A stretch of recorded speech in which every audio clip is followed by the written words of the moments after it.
तो राग येण्यासाठीच आहे. जर नाही आला तर तुम्ही पुरुषच नाहीत, माणूसच नाहीत. ज्या पुरुषाला राग येत नाही ना, मी त्याला सहसा आकाराने जरी तरी पुरुष असला तर वृत्तीने तो पुरुष नसतो. काही ताकद मर्दानगी जी असते ना ती अपमानाचा बदला घेण्याची, त्याला पुरुष म्हणतात. महाराज जरा प्रवचन करताय तुम्ही, बदला घेण्याची भाषा करू नका, चांगलं नाही वाटत ते. आता समजत नाही अशा लोकांना असेच अर्थ कळणार ना. संसारामध्ये जो आपला रोज अपमान होतो, वक्तृत्व एक मुलासारखं असतं की त्याला जन्म देत असताना त्याचे अवयव कसे असावेत, त्याचं रूप कसं असावं, तो कसा असावं याचं डिझाईन जो खानदानी वक्ता असतो त्याच्या मनात असतं ते. आणि रोज थोडं थोडं थोडं थोडं तो साकारत जातो. चित्रकार असेल, तुमचे बाकीचे लोक असतील, मनात डिझाईन असतं. एखादा मूर्तिकार असेल तर तो ओबड जो दगड आहे त्या दगडामध्ये त्याला सुंदर मूर्ती दिसते. मूर्तिकार म्हणतात आम्ही कधीही मूर्ती घडवत नाही, मूर्तीच्या अतिरिक्त दगड बाजूला करतो, एवढंच आमचं काम आहे, मूर्ती दगडातच आहे. तसे हे माझं वक्तृत्व आहे. गेल्या 9 दिवसापासून आपण त्याला चिंतनाच्या द्वारे, अवधानाच्या द्वारे घडवतोय. ते पूर्ण झालं जवळपास. आणि ते वक्तृत्व पूर्ण झाल्यानंतर आईने मूल सजवल्यानंतर दृष्ट लागू नये म्हणून त्याला टीका लावते. तो टीका आजचा दिवस आहे. सगळं ऐकलं बरं का तुम्ही लोकांनी. आणि आवाज टिकला त्याच्याबद्दल आवाजाला पण मी माझ्या आवाजाला धन्यवाद देतो बरं का. काय आहे आज भगवान श्री ज्ञानोबरायांचा हरिपाठ नावाचं स्वतंत्र प्रकरण आहे. हरिपाठ. आणि या हरिपाठामध्ये महाराष्ट्राचा जो गैरसमज आहे तो केवळ रोज म्हणण्यासाठी आहेत, पूर्ण करण्यासाठी आहे, नित्यनेमासाठी आहेत. हा गैरसमज जावा म्हणून 9 दिवसामध्ये आपण 4 ते 5 शब्दावर फक्त विचार केला. 4 ते 5 शब्द. त्याच्यामध्ये उभा म्हणजे काय, द्वार म्हणजे काय, बुद्धीचं वैभव म्हणजे काय, आणि गेल्या 2-3 दिवसापासून भाव म्हणजे काय, असे 4च शब्दाचा आपण विशेष रूपाने अर्थ पाहिला. एक अभंग समजला असं स्वप्नात सुद्धा तुम्ही आणू नका. इतका हरिपाठ कठीण आहे. पाठ आहे म्हणजे तो कळाला असा अर्थ नाही होत. पाठ असणं त्याचा आकार लहान आहे, त्याच्यामध्ये गेयता आहे, चाली लावता येतात, म्हणून तो चांगला वाटतो. पण म्हणून तो चांगलाच आहे असं नाही. अर्थाच्या दृष्टीने गहन आहे, भावाच्या दृष्टीने खोल आहे. म्हणून या हरिपाठाला सजवत असताना काही प्रमाणं, मला बऱ्याच लोकांची तक्रार आहे तुम्ही तुकडे तुकडे वापरतात ज्ञानेश्वरीतल्या ओवीचे. कधी मागचे शब्द नसतात, कधी पुढचे शब्द नसतात, कधी मधले शब्द गायब असतात. हे अज्ञानी लोकांचं बोलणं आहे ते रास्त आहे. ज्यांना वाक्यातली माहिती नसते त्यांच्यासाठी योग्य आहे, ते योग्य बोलतात. पण ज्यांना सूत्रातली माहिती आहे, सूत्रचिंतक आहेत, त्यांना हे चिंतन खूप छान वाटणार. कारण की एखाद्या वाक्यावर चिंतन करत असताना त्या वाक्याला उलटं सुलटं अर्ध पूर्ण आपले शब्द घालून काही शब्द काढून चिंतन करावं लागतं. आणि मग त्यातून तो भाव मोकळा होत जातो. सूप पाखडणारी जी बाई आहे ना, ते शहरामध्येच थोडंसं कमी झालं प्रमाण. जे लोक चांगलं जेवण करतात त्यांच्याबद्दल बोलतोय मी. जे रेडीमेड आणतात, दळतात ते भाग्यवान आहेत. पण सूप नावाचा जो प्रकार ग्रामीण भागामध्ये आहे की कोणताही धान्य आलं की त्याला पाखडलं जातं दोन्ही हाताने, आणि मग त्याच्यामध्ये कचरा बाजूला सारला जातो, दगडं पाहिले जातात. छोटं सूप असतं आणि जे धान्य खायचं आहे त्याला खालीवर केलं जातं, फार वेळा केलं जातं. आणि मग जेव्हा समाधान वाटतं तेव्हा ते जातं. आता जातही नाही. आणि सूप पाखडणारी बाईने, सूप शब्दाचा अर्थ आहे विवेक. कोणताही सिद्धांत, कोणताही ज्ञानोबरायांचा शब्द, कोणतंही सूत्र तुमच्या विवेकरूपी बुद्धीमध्ये सुपानं ते पाखडलं पाहिजे, त्याचा अर्थ तुम्हाला कळाला पाहिजे. आणि ती कला आहे. धान्य किती जरी वर गेलं ना ते सुपातून बाहेर जात नाही. आणि जर सूप धरता नाही आलं ना ते वर केलेलं धान्य तिच्याच अंगावर येईल, ते खायच्या लायकीचं राहणार नाही. काय इकडं काय तिकडं. असे अविचारवंत लोक जे असतात ते सूत्राच्या बाबतीमध्ये ज्ञानोबांच्या बाबतीमध्ये करतात. म्हणून कधीही ओवी मी माझ्या आयुष्यात पूर्ण क्वचित वापरतो, क्वचित तुकडे जास्त वापरतो. तर लोकांना असं वाटतं अरे ते तुकडे नाही आहेत, तू तुकड्यावर पळणारा माणूस आहे. तुकडे नाहीत, ते पूर्ण वाक्य आहेत. गरज किती तेवढंच घ्या. सोन्याची इमारत आहे, जेवढं लागतं तेवढंच सोनं काढा. इमारत विकायला काढू नका. ज्ञानोबांची हिऱ्याची इमारत आहेत, सोने चांदी लढवलेले आहेत त्याच्यामध्ये. किती पाहिजे तेवढं घ्या. अत्यंत मोलाची इमारत आहे शब्दांची ज्ञानोबांच्या. सगळी विकत घेण्याची आणि सगळी ऐकण्याची तुमची पात्रता नाही आहे. राग येत असेल तर हरिपाठ आहे, तो राग येण्यासाठीच आहे. जर नाही आला तर तुम्ही पुरुषच नाहीत, माणूसच नाहीत. ज्या पुरुषाला राग येत नाही ना, मी त्याला सहसा आकाराने जरी तरी पुरुष असला तर वृत्तीने तो पुरुष नसतो. काही ताकद मर्दानगी जी असते ना ती अपमानाचा बदला घेण्याची, त्याला पुरुष म्हणतात. महाराज जरा प्रवचन करताय तुम्ही, बदला घेण्याची भाषा करू नका, चांगलं नाही वाटत ते. आता समजत नाही अशा लोकांना हे असेच अर्थ कळणार ना. संसारामध्ये जो आपला रोज अपमान होतो त्याचा बदला परमार्थात घ्यायचा असतो. देव होऊन त्याचे जे दोन उदाहरणं आपल्या पुढे आहेत, ज्ञानोबाराय आणि तुकोबाराय, त्यांनी कसा बदला घेतला अजून महाराष्ट्रालाच कळत नाही. ज्ञानोबारायला जातीतून कोणत्या गावांनी बाहेर काढलं बोला ना. ज्ञानोबारायला जातीतून कोणत्या गावातून बाहेर काढलं? आळंदीतून. तुकोबारायला त्रास कोणत्या गावामध्ये झाला? देहूमध्ये. सुंदर ज्ञान आहे आपल्याकडे. बाहेर काढलेलं गाव तुमच्या लक्षात आहे, त्रास दिलेलं गाव तुमच्या लक्षात आहे.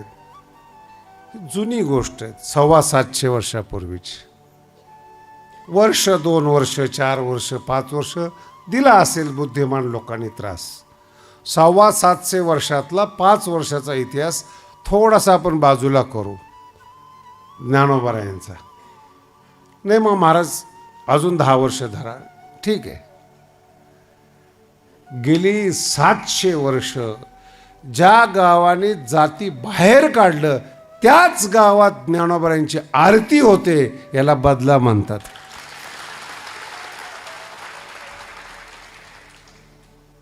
ज्या गावातल्या लोकांनी तुकोबारायला त्रास दिला, पाटलांनी तुकोबारायला बाहेर काढण्याचा प्रयत्न केला, त्याच गावात बीज साजरी होते आणि महाराष्ट्र त्या गावात येतो.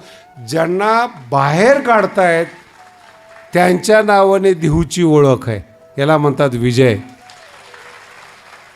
ज्यांनी बाहेर काढलं ते गेले, त्यांच्या नावाने ओळख पण नाही. पण देहू म्हटलं की तुकोबाराय आणि आळंदी म्हटलं की गाव त्यांच्या नावाने ओळखलं जातं. असं सत्कर्म जीवनात करायचं असतं. याला भाव म्हणतात, याला जीवन म्हणतात. आपलं अस्तित्व मोठं करणं आणि या अस्तित्वाच्या मुळाशी ज्ञान आहे, ज्याच्यावर आपण 2-3 दिवस विचार करत होतो. आणि ते विचार करत असताना काही ओव्या जाणीवपूर्वक मागे पुढे ठेवल्या, जाणीवपूर्वक. म्हणून 15 ओव्या तुम्हाला पाठ करायला सांगितल्या. अध्यात्मज्ञान नित्यत्वम.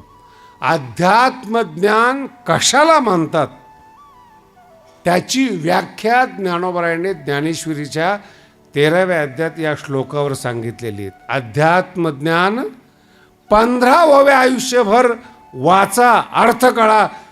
सगळ्या ज्ञानेश्वरीची तुम्हाला गरज पडणार नाही. अध्यात्म कशाला म्हणतात हे अजून महाराष्ट्राला आणि भारताला माहीत नाही आहे. बुवा लोकांकडे पाहून, चुकीच्या वागणाऱ्याकडे पाहून, केवळ आकाराने साधू असणारे आहेत त्यांच्याकडे पाहून अध्यात्म शब्दाची व्याख्या केली जाते. ज्ञानोबांनी अध्यात्म ज्ञानाची व्याख्या देवाच्या दारात उभं राहण्यासाठी केलेली आहे. आणि ती व्याख्या सांगत असताना त्याला थोडं मागं पुढं करावं लागतं, जसा अर्थ वक्त्याला अभिप्रेत असेल तसा. म्हणून देवाच्या द्वारामध्ये उभं राहणं म्हणजे प्रकाशात उभं राहणं. तमसोमा ज्योतिर्गमय. भगवंत प्रकाश रूप आहेत. देव हा प्रकाश रूप आहेत, व्यक्ती नाही आहेत देव. म्हणून स्वित्झर्लंडमध्ये जो महाप्रयोग झाला त्याच्यामध्ये जे पार्टिकल सापडले त्याच्यावर ज्ञानोबांचा 750 वर्षापूर्वी एक अध्याय आहे. वस्तुमान तयार कसं होतं, अनुभवामृताचा पहिला अध्याय तोच आहे. तिथं 2 गॉड पार्टिकल सांगितलेले आहेत. देव आणि देवी असं नाव ठेवलेले आहेत. आता गॉड म्हणतात, मराठीमध्ये देव म्हणतात, भाषेमध्ये बदल आहेत. पण इंग्रजांना सुद्धा गॉड पार्टिकल म्हणावं लागलं, हे ज्ञानोबांची विशेषता आहे. ही विशेषता विज्ञानामध्ये किती पुढे ज्ञानोबा आहे. व्यवस्थित ऐका बरं का. आणि मग तो जो गॉड पार्टिकल आहे तो प्रकाश रूप आहे. जो कण आहे तो प्रकाश रूप आहे. कण मोठी पद्धत आहे त्याची. ऐसी निरूपाधिके जगाची जे जनके, जगाची जे जनके ते वंदिली मिया मूळ के देवो. मूळ के, आता आपल्याला वेळ नाही आहे, फार कमी प्रमाणामध्ये सांगतो. मूळ जो देव आहे त्याच्याबद्दल बोलतात. तिया वंदिली मिया मूळ के, मूळ देवो देवी. या जगाच्या वस्तुमानाला जो प्रकाशित करणारा आहे, वस्तुमान देणारा आहे, त्या देवाला मी नमस्कार करतो. आणि तो देव प्रकाशमान आहे. हे जे पिक्चर वगैरे पाहतात, टी व्ही वगैरे पाहता ना, हे सगळे प्रकाशाचे खेळ आहेत. प्रकाशावर नियंत्रण आणलं की प्रकाशामध्ये विविध रंग टाकले. तुम्हाला व्यक्ती नसते टी व्हीमध्ये, पडद्यावर वगैरे. आग लागल्यानंतर सुद्धा माणसं हसतात, म्हणजे किती विशेषता आहे ती. त्याला म्हणतात प्रकाश. आणि त्या प्रकाश म्हणजे स्वच्छ वास्तव, त्या द्वारामध्ये उभं राहत असताना ज्ञानोबाराय सांगतात, उभं राहत असताना कष्ट करावे लागतात. हा पहिल्या दिवशीचा आपला विषय होता. आणि मग उभं राहणं म्हणजे काय, मुक्ती म्हणजे काय, याचा आपण साधारण आढावा घेतला. बुद्धिमान त्याला म्हणावं जो स्वतःचा नाश करत नाहीत. आपली मुलं असतील, आपले घर असतील, आपली पत्नी असेल, दुसऱ्याच्या घरातून म्हणजे ज्यांनी जन्म दिलेला त्या आईबापाच्या घराला सोडून आपलं घर सजवण्याकरता स्त्री येत असते, त्याचा सन्मान प्रत्येक पुरुषांनी केला पाहिजे. लक्षात, ती स्वतःचे आईबाप सोडून येते. आपल्या घरामध्ये तिला त्रास होता कामा नये. म्हणून कोणत्याही रामाचा इतिहास, लक्ष्मणाचा इतिहास पहा, स्त्रीला कधी त्रास झालेला नाही त्यांच्या राज्यामध्ये. स्त्री वंदनीय मानली जाते, तुमचा वंश वाढवणारी मानली जाते. ही स्त्रीची विशेषता आहे. आणि स्त्रीनी सुद्धा याच पद्धतीने वागावं अशी अपेक्षा आहे. ज्या घरात ते जातात त्याच घरात ते राहिले पाहिजेत. आमचे स्वामीजींनी फार विनोद केला होता. स्वामीजी मुंबईचे होते, मुंबईला राहणारे होते. 4 सुवर्णपदक होते त्यांना काशी विद्यापीठ. त्यांची पुस्तकं काशीमध्ये आजही शिकले जातात. आणि शास्त्री पदवी, स्वामीजींची पुस्तकं न्यायाची शिकून मग पदवी मिळते. इतके मोठे गुरु मला लाभले, हे माझं भाग्य आहे. म्हणून ही ज्ञानेश्वरी सांगितली जाते. कधी कधी स्मूथ विनोद करायचे, मऊ विनोद म्हणतात. मऊ विनोद शब्दाचा अर्थ आहे फक्त गाल थोडा असला पाहिजे. बाकीचे विनोद तुम्हाला माहिती की माणूस की जागेवर राहत नाही, असे विनोद वेगळे आहेत ते. मुंबईला प्रवचन करत असताना चौपाटीला फिरतात. स्वामीजींनी प्रवचनात सांगितलं की पुराने जमाने में पती पत्नी साथ में नहीं चलते थे. बरोबर चालत नव्हते पती पत्नी. पती पुढे असायचा, पत्नी मागे असायची. जो पुढे पती होता त्याला विश्वास होता, किती जरी पुढे गेलो तरी पत्नी आपल्याला सोडणार नाही, हा विश्वास होता, म्हणून असे चालायचे. आता विश्वासच नाही, म्हणून हात धरून ठेवतात एकमेकापासून पळून जाऊ नये. नेमकं आपल्याच घरात ती आली पाहिजेत. किती विज्ञान पुढे गेलं, माणसाचा अविश्वास वाढला. कळतंय तुम्हाला? विज्ञान पुढं गेलं, माणसाचा अविश्वास वाढला. कमी खोटं बोलायची माणसं. मोबाईलमध्ये किती खोटं बोलतात तुमच्या आत्म्यालाच माहिती आहे. शेतात असले की स्टँडवर आहे, स्टँडवर असले की शेतात आहे, नाही कळालं. एकाच वेळेस किती माणसाला एका मोबाईलमधून खोटं बोललं जातं हे मोबाईलला पण कळत नाही की आपल्यातून काय बोललं जातं. कोणाला फसवतो आपण, कोणाला त्रास देतो. ज्ञान त्याला म्हणत नाही जो खोटं बोलतो. आणि खोटं बोलून कोणाला भारतरत्न मिळालेलं नाही, पद्मश्री मिळालेली नाही. कष्ट करतो, महान होतो, ज्ञानी असतो, त्याला माणसं पदव्या देतात आणि देव आशीर्वाद देतो. हे त्याचं जीवन असतं. अध्यात्मज्ञान नित्यत्वम सांगत असताना भगवान श्री ज्ञानोबा दोन शब्द सांगतात आणि तो गाभा आहे ज्ञानेश्वरीचा. या ज्या 15 ओव्या आहेत, गाभा म्हणजे हृदय, त्याच्याशिवाय परमार्थ कळत नाही अशा त्या ओव्या आहेत. तिथे सांगत असताना ज्ञानाचेनी प्रकाशे परतत्वी बुद्धी न पैसे. ज्ञानाचा प्रकाश आहे आणि परतत्वामध्ये बुद्धी शिरत नाही, प्रवेश करत नाही. आणि दुसरी ओवी अशी आहे, ज्ञानाची प्रभे सवे जयाचे मती ज्ञेयी पावे. हे दोन शब्द आहेत, पैसे आणि पावे. खूप बारीक अक्षर आहेत, लक्षात देऊन आहे. का शेवटचा दिवस आहे. पैसे, प्रवेश करणे. देवाच्या दारात तुम्ही उभा राहिलात, प्रवेश झाला पाहिजे. पैसे, परतत्वी पैसे. इथे बोललो होतो, न शब्द काढून टाकला होता मी जाणीवपूर्वक. परतत्वामध्ये प्रवेश झाला पाहिजे, हा पहिला टप्पा आहे. आणि मती ज्ञेयी पावे पावे. ज्ञानाचे हे दोन मार्ग आहेत, जे ज्ञानेश्वर हरिपाठामध्ये विशेष रूपाने आलेले आहेत. शब्द आहे का? जयाचे मती ज्ञेयी, हे दोन शब्द आहेत, पावे आणि प्रवेश आहे. हे बारीक शब्द आहेत, पण साधकाचं जीवन आहे.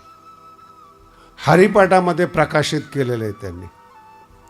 ज्ञान गूढ गम्य ज्ञानदेवा लाधले, हा एक शब्द आहे.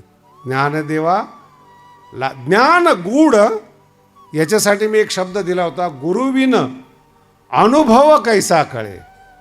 गुरुविन अनुभव कैसा कळे, हा एक विषय सांगितला होता तुम्हाला. ज्ञान गूढ गम्य, पण ज्ञानदेवा लाधले. लाधले. आणि पुढचा शब्द आहे निवृत्तीने दिधले. हे दोन वेगळे वेगळे शब्द आहेत. काही माणसाला परतत्व मिळतं, काहींना मिळवावं लागतं. काहींना जन्मजात पैशाची श्रीमंती असते, श्रीमंत असतात जन्मजात. आणि काही माणसाला गरिबीतून वरपर्यंत प्रवास करावा लागतो. हे दोन जीवन आहेत. परमार्थामध्ये हे दोन लोक आहेत ज्यांना कष्ट करावं लागतं, शब्दाबरोबर भांडावं लागतं.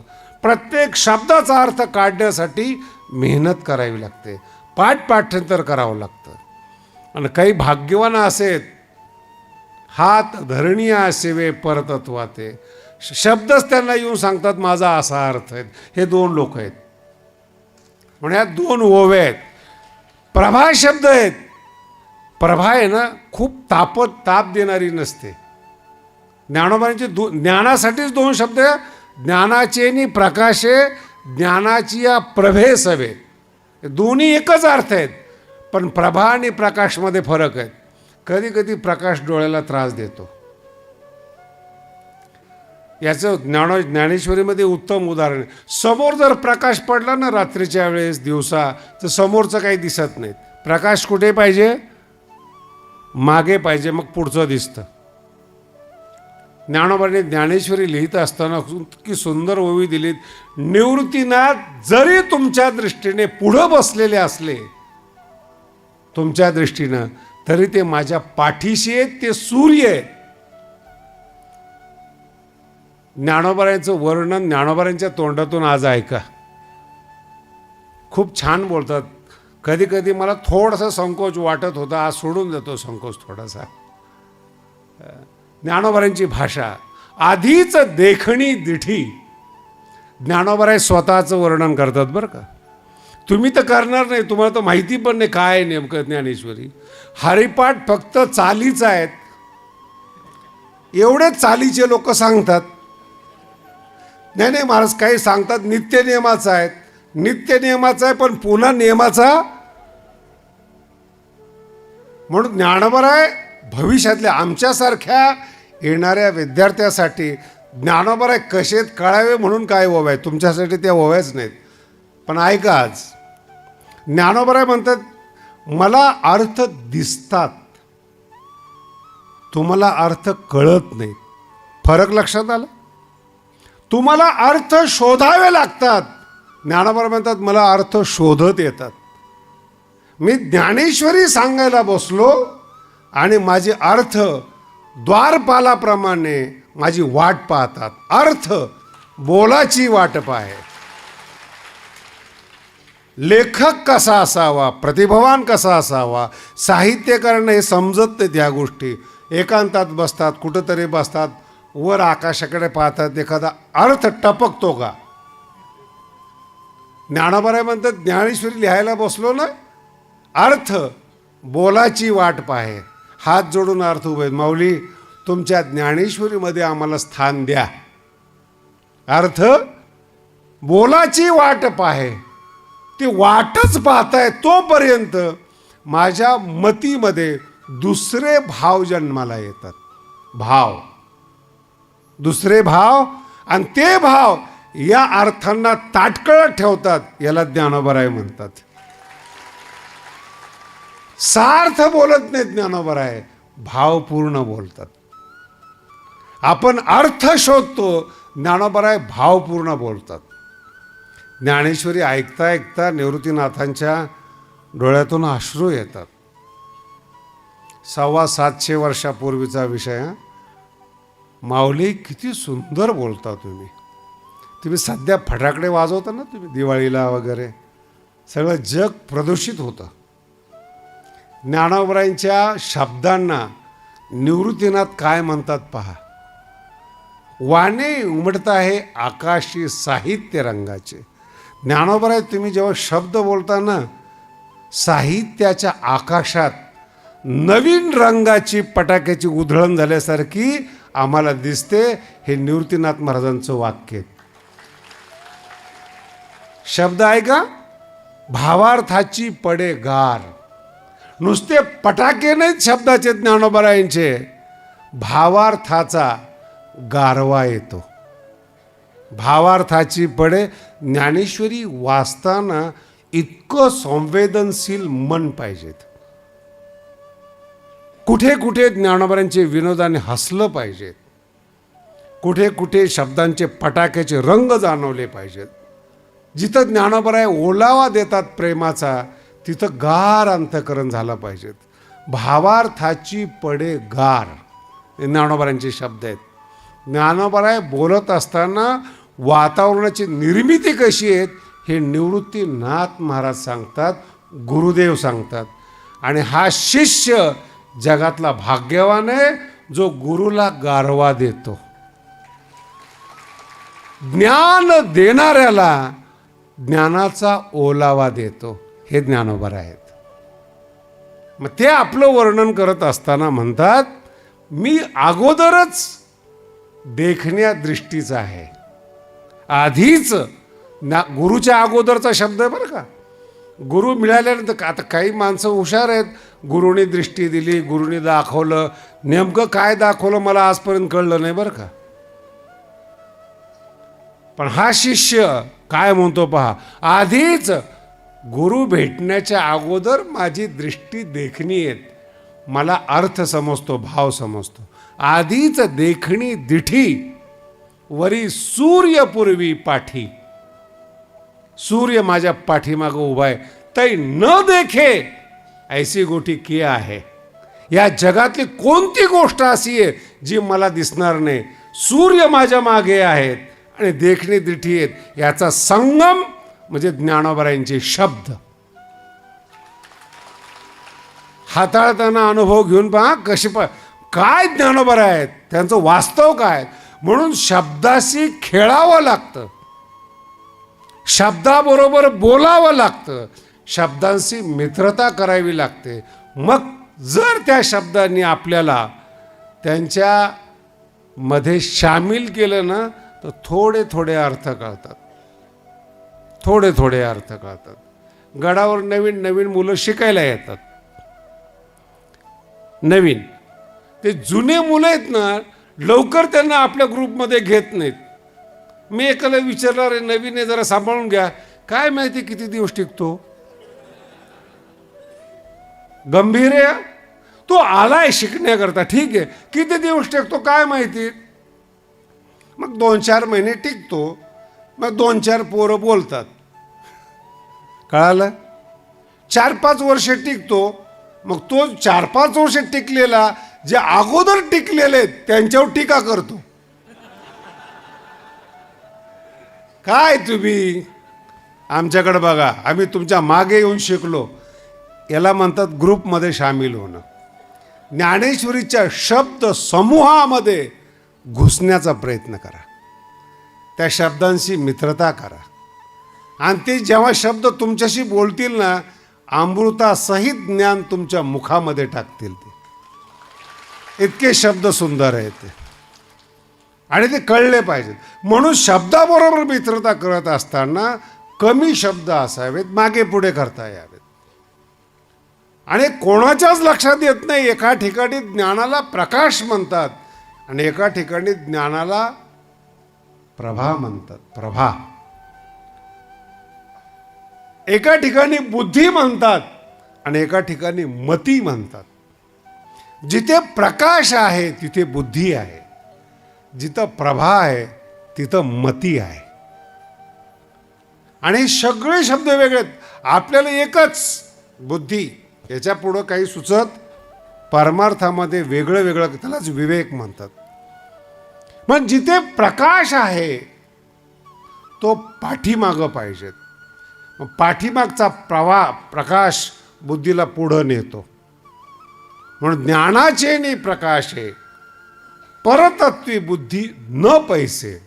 तुम्ही न काढून टाकला. ज्ञानाच्या प्रकाशामध्ये बुद्धीने परतत्वात प्रवेश केला पाहिजे. तो साधक असतो, तो जीवनदार असतो.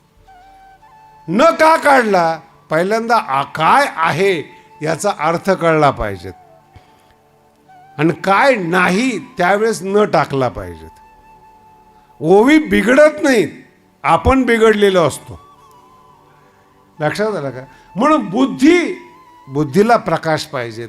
मती शांत असते, मतीला प्रकाश सहन नाही होत, मती श्रद्धावान असते. म्हणून ज्ञानाची या प्रभे सवे. काय शब्दांची एक एक विशेषता. आणि इथेच खूप वेळ जातो ज्ञानेश्वरीचं चिंतन करत असताना.